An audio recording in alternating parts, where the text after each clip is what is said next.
Bahay. Uy, Sep! Si Kaysan yun, oh. May kasama. Oo nga, no. Parang ayun na yung kapatid niya. Kaysan, ayun na ba yung kapatid mo? O pre, siya yun. Siya yung papabantay ko sa'yo. Hello po, kuya. Hello din sa'yo. Hello. Mga pre, isip bata pala yung aalagaan natin eh. Kaya nga. Isip pa. Uy mga tol, baka naman pwede ako makiram ng pera sa inyo. Kailangan ko lang talaga ng pera ngayon. Sayang ka pa talaga ng hiram ng pera, Sep. Eh, wala naman akong pera. Ako rin, Sep. Wala akong pera. Wala naman akong trabaho eh. Bakit pa kasi ako nagkaroon ng mga kaibigan na katulad nyo eh? Laging mga walang pera. Uy, Sep. Grabe ka naman sa amin. Ayaw mo na ba kami maging kaibigan? Tignan mo to si Nico. Masyadong seryoso. Ano ka ba naman Nico? Siyempre biro lang yun. Ang tagal-tagal na natin magkakasama, hindi nyo pa rin ako kilala. Oo nga, Nico. Masyado ka mapagpatol. Akala ko totoo eh. Siya nga pala. Gusto niyo ba magkaroon ng kaibigan na mapera? Bakit Nico? May kakilala ka ba? Oo. Natatandaan niyo ba yung bagong lipat dun sa may apartment? Mapera yun. Tsaka mag-isa lang yun sa bahay nila. Kung gusto niyo, kaibiganin natin. Para naman makautang tayo sa kanya. Eh ano bang plano mo? Paano natin magiging kaibigan yun? Eh bagong lipat lang yun dito. May plano na ako. Hihiyain natin siya mag-basketball. At kapag sumama siya, hindi natin siya kakaibiganin. Ayos siya naisip mo Nico. Ano? Tara. Tara. Tara. Tara.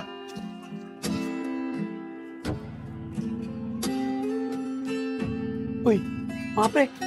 Ayan na oh. Lapitan nyo na. Oh, bakit kami? Eh ikaw nakaisip ng plano, di ba? Ikaw lumapit dyan. Oo nga, Nico. Ikaw nakaisip ng plano na yan, eh. Dapat ikaw lumapit dyan. Daya nyo naman. Ako na nga nakaisip eh. Ako pa yung gagawa. Kuya, di ba ikaw yung bagong lipat dito? Oo, boss, ako yun. Bakit po? Marunong ka ba mag-basketball? Gusto ka sana namin yayain maglaro ng basketball eh. Ayun yung mga kaibigan ko. Oo, pre, marunong ako. Sige, sama ko sa inyo.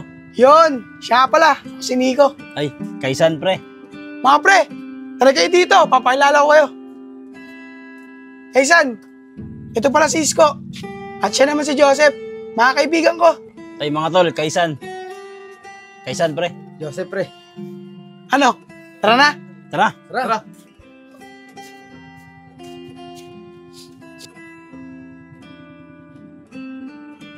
Eh, Nico. Ang galing pa lang ni Kaysan maglaro ng basketball, eh. Oo nga eh, kahit ako nagulat eh.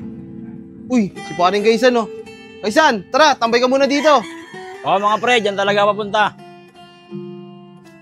Mga pre, kamusta? Okay lang, pre. Upo nga.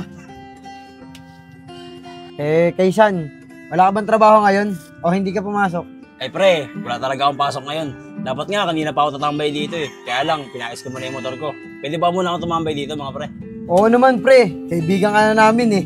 Kung saan kami nakatambay, pwede ka rin doon. Maraming salamat sa inyo, mga pre ha. Ay, siya nga pala, pre. May gala ba kayo ngayon? Sama naman ako. May pasok na kasi ako bukas eh. Oo, sana, pre. Ang kaso, wala na kaming budget eh. Kaya hindi na kami tumuloy. Yun lang ba, mga pre? O sige, sagot ko na. Basta isama niyo ako ha.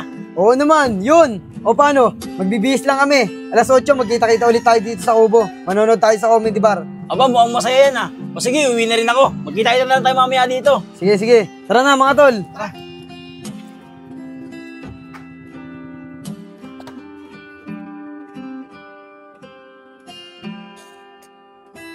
Paano kaya to? Oh, si paring Kaysan yun ah. Malapitan niya. Uy, paring Kaysan. Ba't mag-isa ka dyan? Nasaan si Nico tsaka si Isko? Hindi ko alam, pre. Eh, ba't parang malungkot ka? May problema ba? O, pre, namumroblema ako. Kailangan ko na kasi mag-abroad eh. Ang problema, hindi ko alam kung saan ko iiwan yung kapatid kong PWD. Tsaka kung sino mag-aalaga sa kanya. Ganun ba, pre? Ako, pre. Pwede akong mag-alaga sa kapatid mo. Talaga, pre? Kaya mong alagaan yung kapatid ko? Oo naman, pre. Para sa pa yung pagiging magkaibigan natin kung hindi kita matutulungan, di ba? Maraming salamat talaga, pre ha. Huwag kang mag-alala, pre. Pag napag-abroad ako, susweldoan na lang kita para sa pag-aalaga mo sa kapatid ko. Siya nga pala, pre, pati yung bahay. Ikaw na lang din bahala.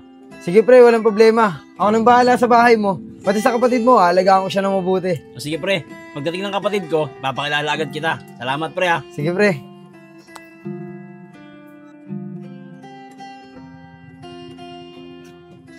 Uy, Isko, Joseph po. Tara, punta natin. Uy, Sep, bakit mag-isa ka lang dito? Nasaan si Kaisan? Di ba tatambay yun? Hindi ko alam eh. Kanina ko pa nga siya inaantay dito eh. Pero may sinabi sa akin yung kagabi. Sinabi? Ano naman yung sinabi sa'yo? Eh mga pre, sabi niya sa akin, mag-a-abroad daw siya. Eh kailangan daw niya tagapag-alaga doon sa kapatid niyang PWD. Kaya ang sabi ko, ako na lang. Para may matambayan din tayong bahay. Ayos pala yan, Sep. Eh di pwede tayong pumesto doon kapag magiinom tayo. Oo nga, Sep. Masarap pumesto doon. Kahit magingay tayo, walang magagalit. Oo mga tol, basta makuha yung tiwala ni Kaysan, lahat magagawa natin doon. Kikita pa tayo ng pera. Eh, Sep, paano naman yung kapatid niyang PWD? Kaya mo bang alagaan yan? Ano ba naman kayo mga tol? Sino ba nagsabi sa inyo aalagaan ko yun? Basta abutan ko lang ng pagkain yun, bahala niya sa sarili niya kung ano gagawin niya. Ibang klase ka talaga, Joseph. Oo nga. Tara, puntahan natin si Kaysan, baka nandun na yun. Tara.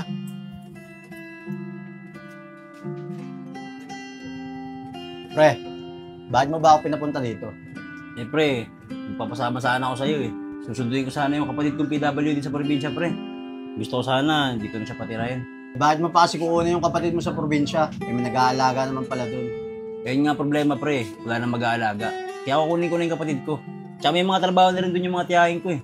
Eh pre, paalis na tayo ah. Eh sino mag-aalaga sa kapatid mo pagka dito siya tumira? Eh pre, tungkol naman dyan, may nakausap na ako. Yung tropa ko, mabait naman yung pre, tsaka mapagkakatiwalaan. Ah, ganun ba? Buti naman kung ganun at may mapag-iiwanan ka. Listen niyo mga pre. Kaysan! Uy, Kaysan! Oh Sep, kayo pala. Siya na ba yung kapatid na sinasabi mo? Ay hindi pre, siya yung mga kasama ko sa pag-abroad. Ay pre, siya nga pala, siya yung sinasabi ko sa'yo mag-aalaga sa kapatid ko. Ah, siya pala yun. Ah sige Kaysan, balik na lang kami bukas pag nandiyan na yung kapatid mo. Akit muna kami, maglalaro kami basketball. Sige pre. Tara na mga tol. Pre, parang duda ako dun sa mag-aalaga sa kapatid mo. Parang hindi mapagkakatiwalaan. Eh paano mo naman nasabi pre? Wala pre, basta kutob ko lang. Nako pre, huwag mo na masyado pag-isipan yung mga kaibigan ko pre. Mabait yun. Sige, ikaw ang bahala pre. Basta, sinabihan kita. Sige pre, maraming salamat sa paalala. Paano pre, uwi na muna ako. May asikasuhin din ako sa bahay. Sige pre, ingat ka pre ah. Sige.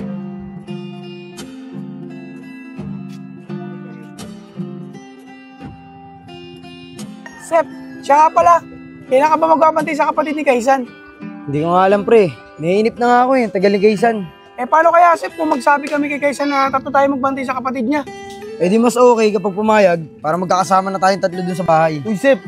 Si Kaysan yun, oh. May kasama. Oo nga no, parang ayun na yung kapatid niya. Kaysan, ayun na ba yung kapatid mo? Oh pre, siya yun. Siya yung papabantay ko sa'yo. Hello po, kuya. Hello din sa'yo. Hello. Kit mo naman. Eh Kaysan, mukhang mabait naman pala yung kapatid mo eh. Siya nga pala, kailan mo babalak pabantayan sa akin yung kapatid mo? Eh nagsasabi kasi itong dalawa na baka pwedeng tatlo kami magbantay sa kapatid mo. Para mas maasikaso namin siya. Eh, depende yan pre kung gusto ng kapatid ko. Tol, Nad, gusto mo ba tatlo sila magbabantay sa'yo? Okay po, kuya. Mas marami, mas mamasaya. O yun mga pre, narinig nyo, payag yung kapatid ko. Sige, tatlo na kayo magbantay sa kanya. Yun, ayos mga tol. Eh Kaysan, kailan mo ba siya balak pabantayan sa amin? Bukas na sana mga pre. Alis kasi ako bukas, pupunta akong probinsya. May asikasuhin lang ako importante. Siguro, mga 3 araw ako dun. O sige pre, bukas na lang. Pupunta na lang kami sa inyo. O sige mga pre, dito na kami. Tol, tara na tol. Uwi na tayo. Okay. Bye-bye. Bye-bye Nad. Bye-bye. Mga pre, isip bata pala yung aalagaan natin eh. Kaya nga. Isip ba?